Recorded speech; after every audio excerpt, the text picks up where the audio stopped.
அனைவருக்கும் வணக்கம். விருச்சிகராசினியர்களுக்கு எண்ணி 3 நாளில் எதிர்பாராத ஒன்று நடக்க போகிறது. அந்த நாள் 28/11/2024 யாராலும் தடுக்க இயலாது. அந்த வகையில் என்ன மாதிரியான நன்மைகள் எல்லாம் ஏற்பட இருக்கு, கிரகநிலைகளின் ரீதியாக அமையிருக்கும் சாதகங்கள் என்ன, பாதகங்கள் என்ன, மேலும் என்ன மாதிரியான முன்னேற்றங்கள் எல்லாம் ஏற்பட இருக்குது குறிப்பா இத்தருணங்கள்ல இன்றைய நாள் என்ன நாள் என்பது குறித்தான முழுமையான பதிவு தான் இந்த வீடியோல நம்ம விரிவா பார்க்க போகிறோம். அந்த வகையில சாதாரண பிரதோஷ வேளைகளில் சிவாலயம் சென்று வழிபட்டால் ஒரு வருடம் ஆலயம் சென்று இறை வழிபாடு செய்த பலன் கிடைக்கும். அதுவே சனிக்கிழமை வரும் மகா பிரதோஷத்தன்று இறைவனை வழிபட்டால் 5 வருடம் ஆலய வழிபாடு செய்த பலன் கிட்டும். அது மட்டுமில்லாமல் சிவபெருமான் அபிஷேக பிரியர். அவருக்கு பிரதோஷத்தன்று கறந்த பசும்பால் கொண்டு அபிஷேகம் செய்து வழிபட்டால் சிறப்பான பலனை பெறலாம். இல்லை என்றால் இளநீர் அபிஷேகம் செய்வது நல்லது. இறைவன்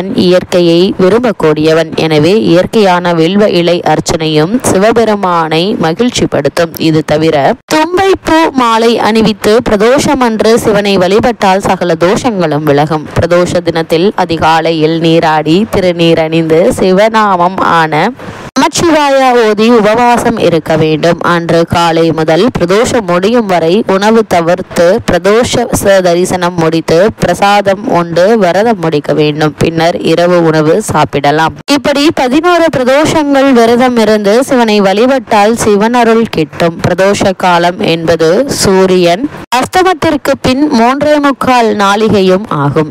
ஒரு நாளிகை என்பது 24 நிமிடங்கள். ஒரு மணிக்கு 2.5 நாளிகைகள் ஆக சரியாக மாலை 4 மணியிலிருந்து இரவு 7:30 வரை பிரதோஷ காலம் உண்டு. சௌகரியத்திற்காக மாலை 4:30 முதல் 6 மணி வரை என சொல்லப்படுகிறது. பிரதோஷ விரதம் மேற்கொண்டால் திருமணம் கைகூடும், பிள்ளை பாக்கியம் கிடைக்கும், வறுமை விலகும், நோய்கள் நீங்கும், சகல காரியங்களில் வெற்றி கிடைக்கும், சகல சௌபாகியங்களையும் தரக்கூடிய பிரதோஷ விரதம் இது. அது மட்டுமில்லாமல் பிரதோஷம் என்றால் பாவத்தை தொலைத்துக் கொள்ளும் வழிபாடாகும். பிரதோஷ காலத்தில் சிவபெருமான் ஆலகால விஷத்தை குடித்து உலகத்தை காத்தருளினார். விரதமிருந்து வழிபட்டால் சகல பாவங்களும் நீங்கி புண்ணியங்கள் சேரும், முக்தி கிடைக்கும் என்பது ஐதீகமாகவும் நம்பிக்கையாகவும் உள்ளது. இந்த பிரதோஷம் அப்படின்னா என்ன என்று பார்க்கும்போது, பிரதோஷம் என்றால் பாவத்தை தொலைத்துக் கொள்ளும் வழிபாடாகும். அதாவது பிரதி கூட்டல் தோஷம் என்று பிரிக்கப்படுகிறது. இவற்றில் பிரதி என்றால் ஒவ்வொன்றாக எனவும், தோஷம் என்றால் பாவத்தை குறிப்பது. அதாவது பிரதோஷ வழிபாடு செய்வதால் ஒவ்வொருவரும் தங்களுடைய பாவத்தை தொலைத்துக் கொள்ளும் வழி என குறிப்பிடப்படுகிறது. ஒவ்வொரு மாதமும் அமாவாசைக்கு பின் பௌர்ணமிக்கு பின் வரும் திரியோதசி திதி எனும் 13ஆம் நாள் மாலை 4:30 மணி முதல் 6 மணி வரை பிரதோஷ காலமாக கருதப்படுகிறது. பார்க்கடலை இந்த பிரதோஷத்தினுடைய புராண கதை என்ன என்று பார்க்கும்போது, பார்க்கடலை கடைந்து அதிலிருந்து வரக்கூடிய அமிர்தத்தை உண்டால் மரணமில்லா வாழ்க்கை வாழலாம் என மகாவிஷ்ணு கூற, தேவர்கள் அமிர்தத்தை எப்படியாவது எடுத்தாக வேண்டும் என தயாராகினர். ஆனால் அது எளிய வேலை அல்ல என தெரிந்து கொண்டு அசுரர்களையும் அதில் பங்கேற்க அழைத்தனர். தேவர்களும் அசுரர்களும் அமிர்தம் கடைய ஒத்துழைத்து பார்க்கடலை மந்தார மலையை மத்தாகவும் வாசுகி பாம்பை கயிறாகவும் பயன்படுத்தி கடைய தொடங்கினர். அந்த நேரத்தில் மந்தாரமலை மண்ணுக்குள் புதைந்தது. உடனே மகாவிஷ்ணு ஆமையாக, அதாவது கூர்ம அவதாரம் எடுத்து அந்த மத்தை தாங்கினார். தொடர்ந்து நீண்ட காலம் பார்க்கடலை கடைந்ததால் வாசுகி பாம்பு வலி தாங்க முடியாமல்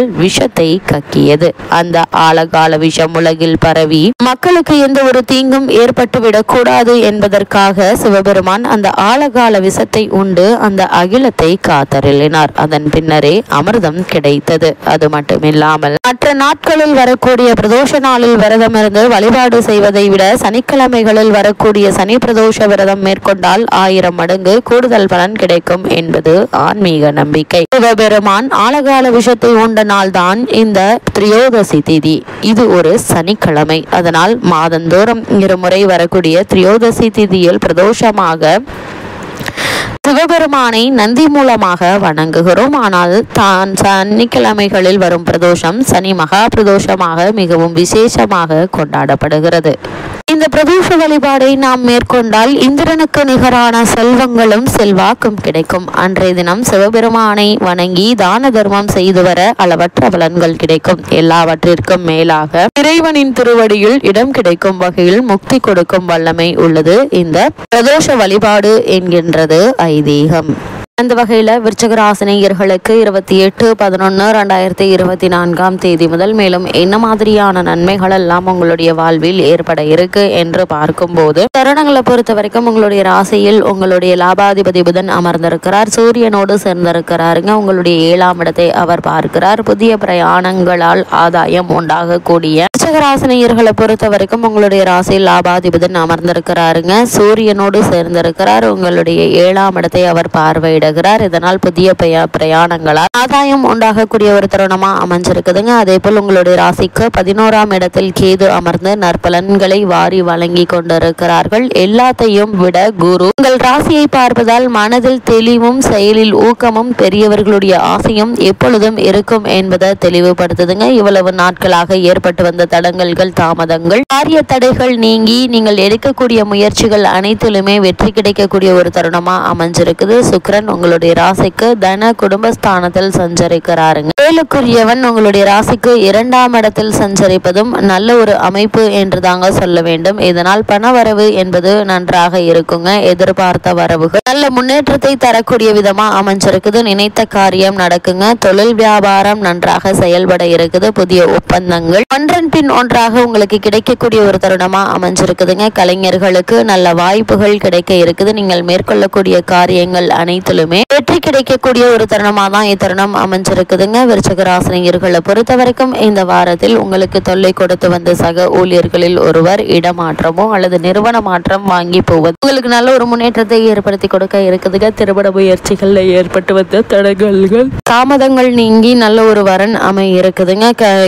மாணவ மாணவிகளுக்கு கல்வியிலும் நல்ல ஒரு முன்னேற்றம் ஏற்படக்கூடிய ஒரு தருணமா தான் இத்தருணம் அமைஞ்சிருக்குது. மேலும் என்ன மாதிரியான விஷயங்கள்ல நீங்கள் கவனமாக இருக்க வேண்டும் என்று பார்க்கும்போது, ராசிநாதன் செவ்வாய் பலம் குறைந்திருக்கிறார். அவர் பாக்கியஸ்தானத்தில் இருந்தாலும் அவருடைய நீச்ச கதி அவ்வப்பொழுது ஏதாவது ஒரு பிரச்சனையையும் பதற்றத்தையும் கிளேசத்தையும் தந்து கொண்டே இருக்குங்க. சூரியன் ராசியில் இருப்பதால் உடல்நிலை அவ்வப்பொழுது சற்று தளருங்க. தாயாருடைய உடல்நிலையிலையும் கவனமாக இருப்பது மிக மிக நல்லது. ஒரு சிறு உடல் உபாதை என்றாலும் கூட உடனே மருத்துவரிடம் அணுகி அதற்கான சிகிச்சை எடுத்துக்கொள்வது மிகவும் அவசியம் என்பதை கிரகங்களுடைய சஞ்சார நிலைகள் மீண்டும் உங்களுக்கு அறிவுறுத்துதுங்க. விருச்சிக ராசினியர்களை பொறுத்த வரைக்கும் தேவையில்லாமல் எந்த ஒரு விஷயத்தையும் ஈடுபட வேண்டாங்க. அதே போல மற்றவர்களுக்கு உங்களுக்கு கொடுக்கப்பட்ட பொறுப்புகளை மற்றவர்களிடம் கொடுக்க வேண்டாம். உங்களுடைய பொறுப்புகளை நீங்களே செய்து முடிப்பது மிக மிக நல்லது என்பதை கிரக நிலைகள் மீண்டும் அறிவுறுத்துதுங்க. விருச்சிக ராசினியர்களுக்கு கிரக நிலைகளின் ரீதியாக கூறப்படும் பரிகாரம் என்ன என்று பார்க்கும்போது, சூரியன் பலம் குறைந்திருப்பதால் காலை சூரிய உதயத்தின் போது சூரிய நமஸ்காரம் செய்வதோடு சூரிய காயத்ரி சொல்லி பூஜை அறையில் ஒரு அகல் விளக்கு ஏற்றுங்கள்